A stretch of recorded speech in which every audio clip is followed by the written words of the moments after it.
Forget about it. Thank you so much once again for having me once again. I think the last time, how many people remember what you spoke about? What I spoke about? The last dinner? No, not you. You are the one before me. I'm not you. Any other person who was there and can remember what I spoke about? No, there are certain components that I were. Okay, now I'll give you the benefits. Just, what did I speak about?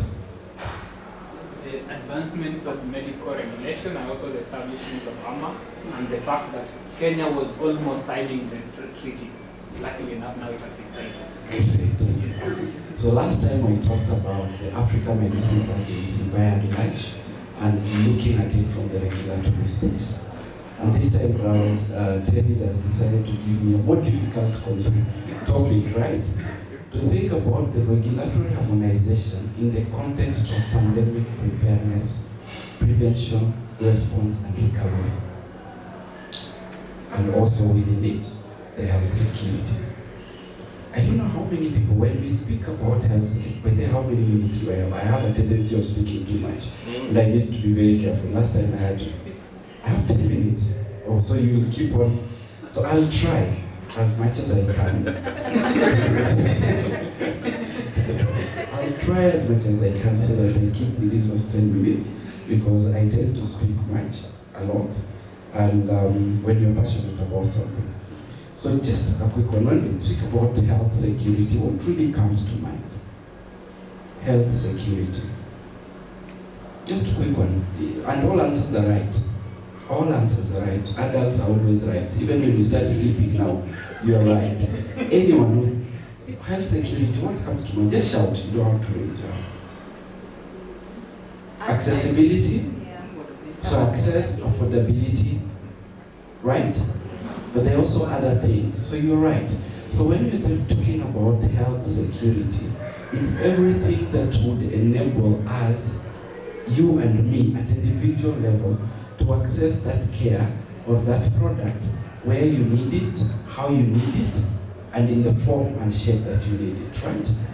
So when you're thinking about health security, especially in the face of pandemics, we really need to think about that as well. And I'll delve into that later.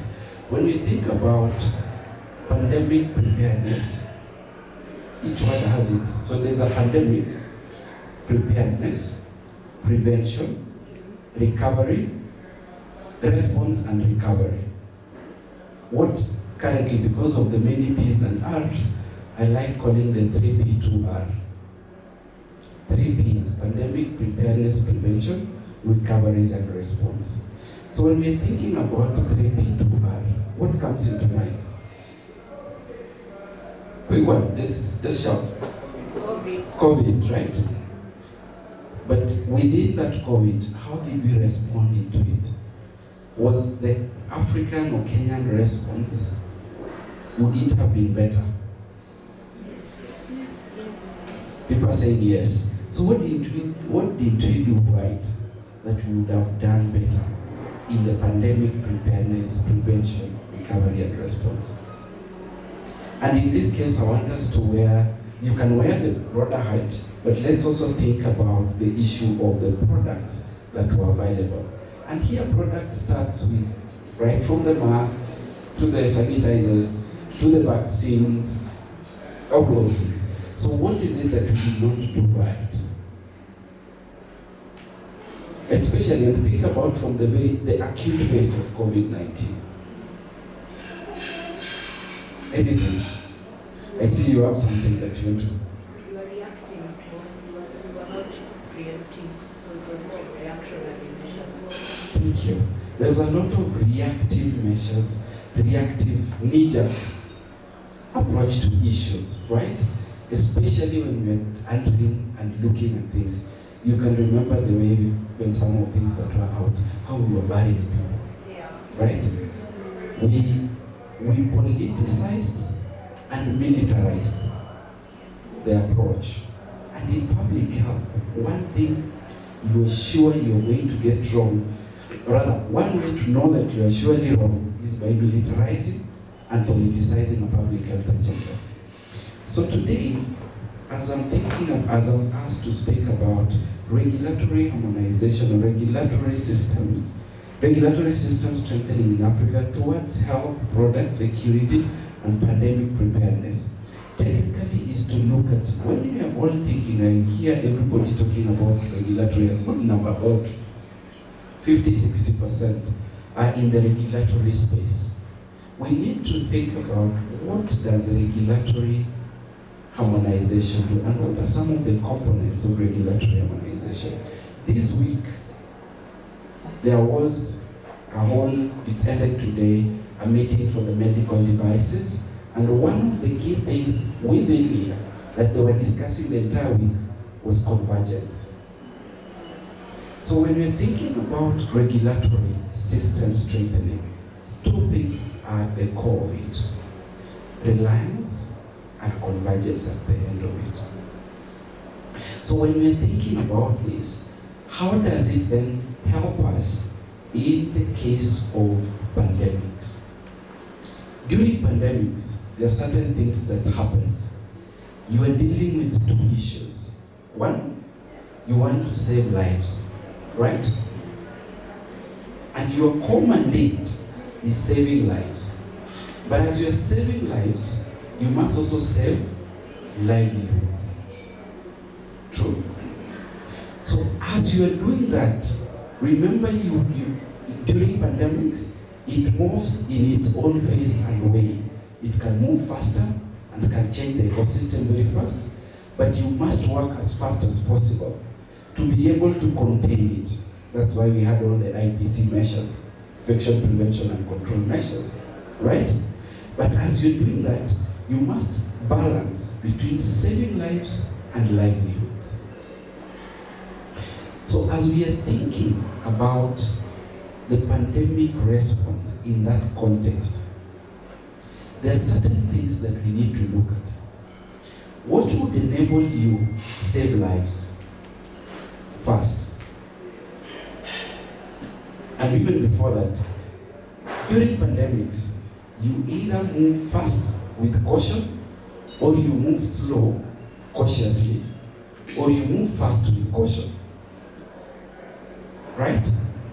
And all these things must be made, those are decisions that you make within a room as a country, as you're moving forward and making decisions on behalf of either the country or the continent.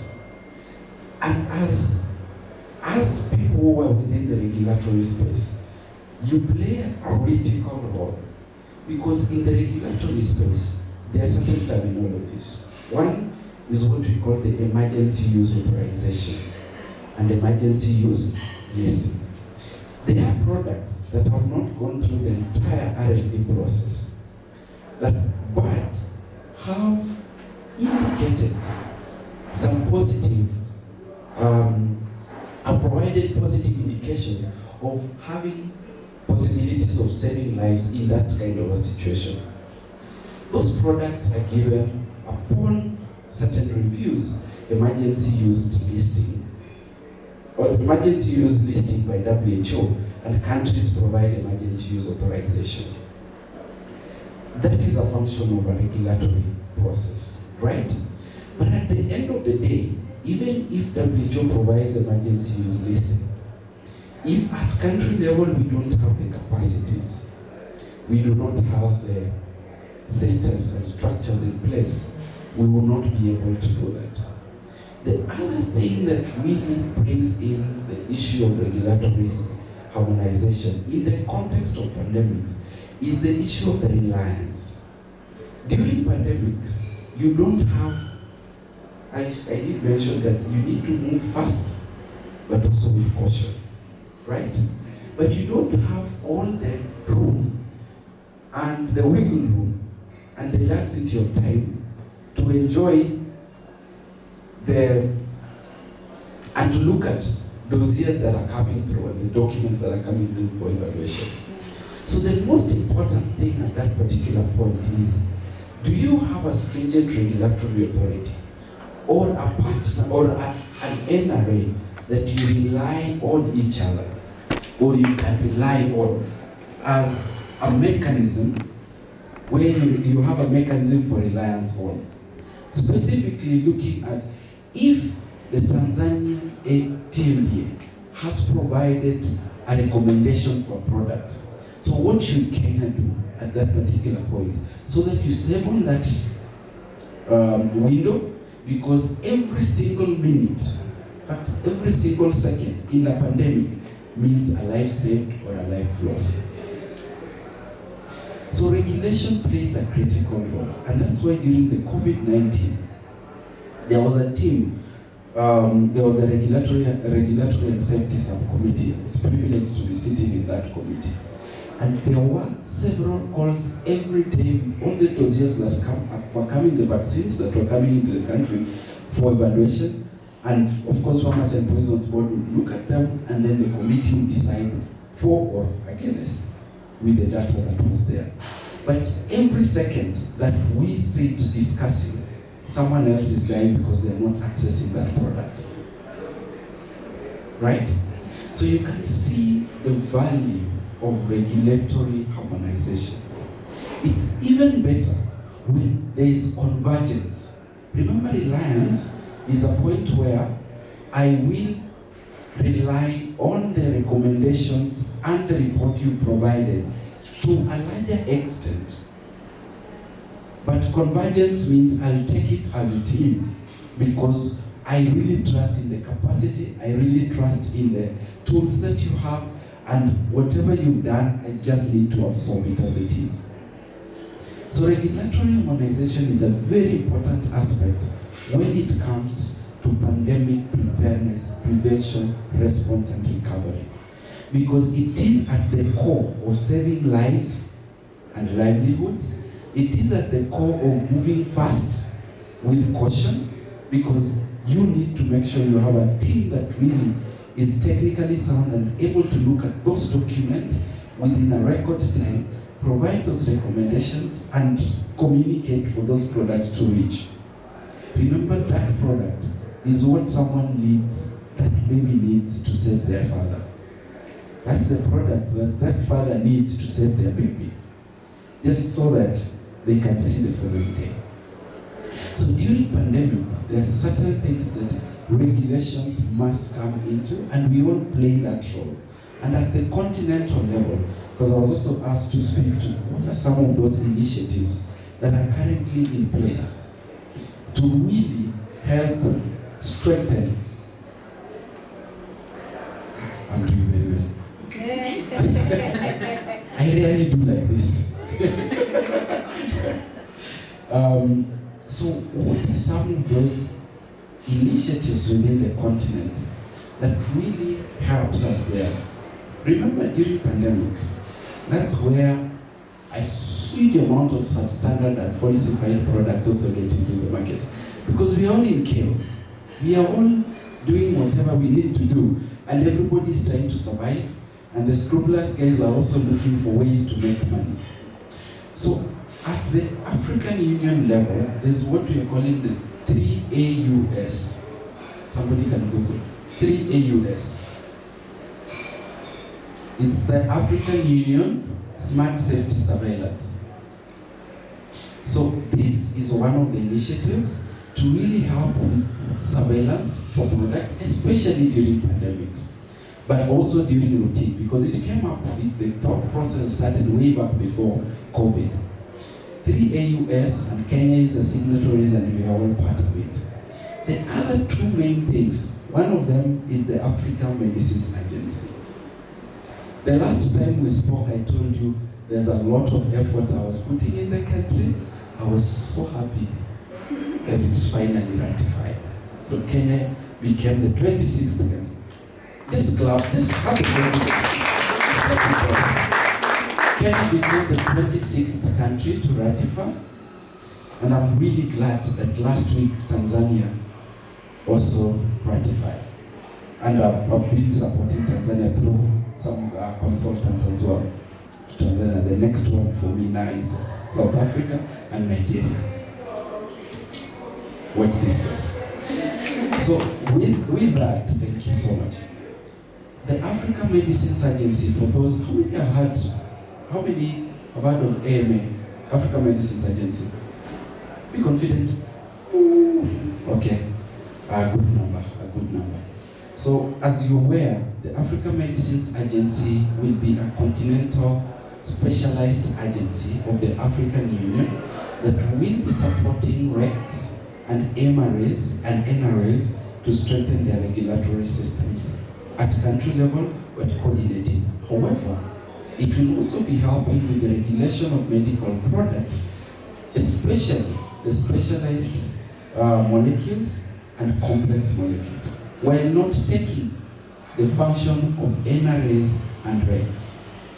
They will also make sure that there's a lot of capacity building that is being done to NRAs and RECs, and make sure that we share intel across the continent, and we'll also be looking at clinical trials. And we know that right now there's a lot of effort that is coming into the continent towards strengthening clinical trials, the research and development, and product. Right now, everybody is looking at Africa as the new market. So those who are in these industries, just to know that if you don't play your game very well, the big boys are coming. You heard of Africa Asia Summit, US Africa Summit. Those guys are not just, they can't fly your president and to go there just for the sake of it. They know that they're coming for the business here.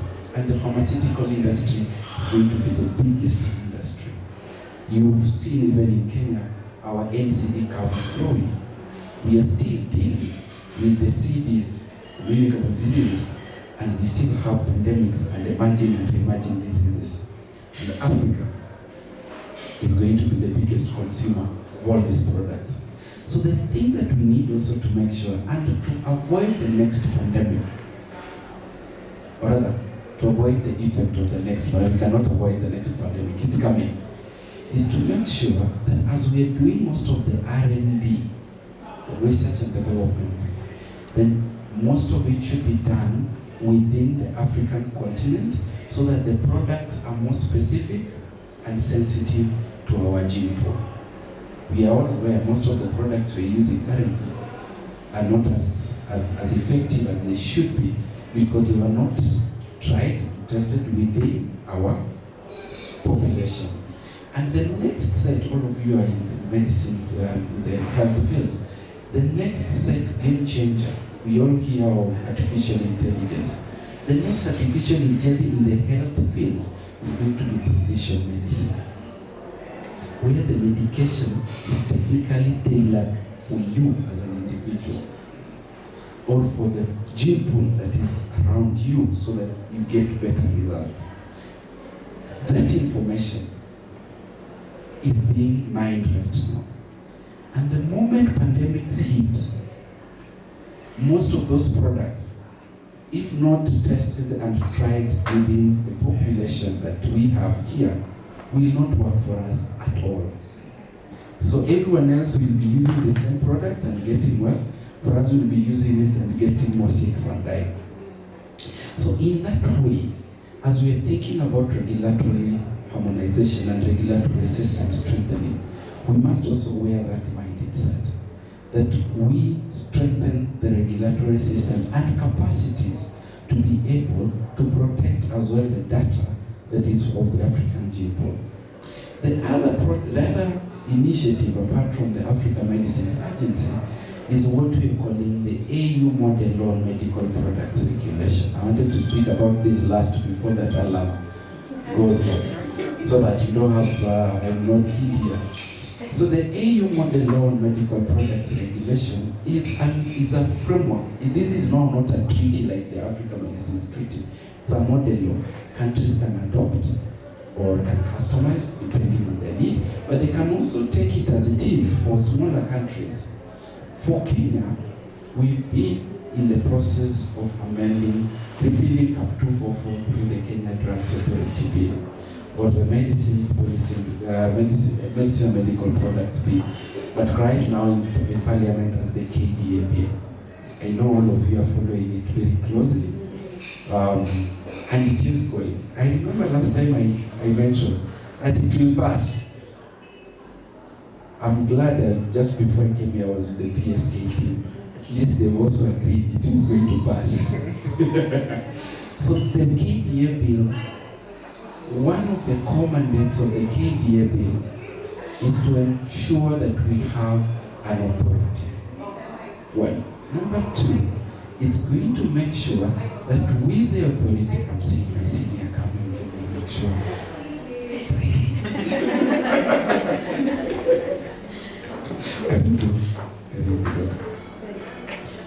One of the biggest things for I said it's an authority one. Number two, it's going to give the mandate to the authority to do a number of things, right? Including, the regulation of medical products, clinical trials, but most importantly within it, one thing that gives me a lot of joy is that within it there will be reliance and convergent principles, that they will be mandated by law to rely on some of those things without losing its sovereignty to other stringent regulatory authorities or other mature authorities. Currently in Africa, we have 5 countries that have achieved maturity level 3. And KDA is one of the key components that is currently preventing Kenya from achieving maturity level 3. So as we are strengthening the manufacturing ecosystem in Kenya, those products, if not regulated by a mature ML3 authority and above, we can only use it here. We can't sell it outside. But the moment that happens and we have an ML3, we will produce it here today at this point, and by 6 in the morning it will be in US or in Europe. So it is a very important law for us as a country, because it is going to open up a huge space for them pharmaceutical, let me say health products and technology manufacturing within the country, but also within the continent. So the KDA is an important thing. And I know the issue of the pharmacy practice bill, that is going to be handled. We were just speaking about it. I will not get into it, but I will see how to come into the pharmacy practice bill, because a good product in the wrong hands is more harmful than a bad product in the right hands, right? So technically, at the moment, these are initiatives put by the African Union and countries are adopting them, and we are hoping that as Kenya is advancing and we are really there, we've ratified AMA, we are now moving on with KDA, we will open up all this, and with regulatory harmonization we'll be better prepared for pandemics, any future pandemics, and technically to strengthen health securities, and also for universal health coverage. I needed to have gone there. I see you, the alarm has gone off, but I would have linked that as well, because when we're thinking about pandemic preparedness response, the main response is at the community level. Let me say not community, primary healthcare level. 80% of Kenyans, in fact, access care in PHC levels. And when we're thinking about point of care diagnostics, that care or those kind of things, it's at the primary healthcare level. So again, regulations comes there, because those products that can help pick fast, identify, help people identify, even test at home, can be done at the community or at the household level, and that could be at, that can save a life during pandemic, or can even help contain pandemics during an outbreak. Thank you so much, and I really appreciate it.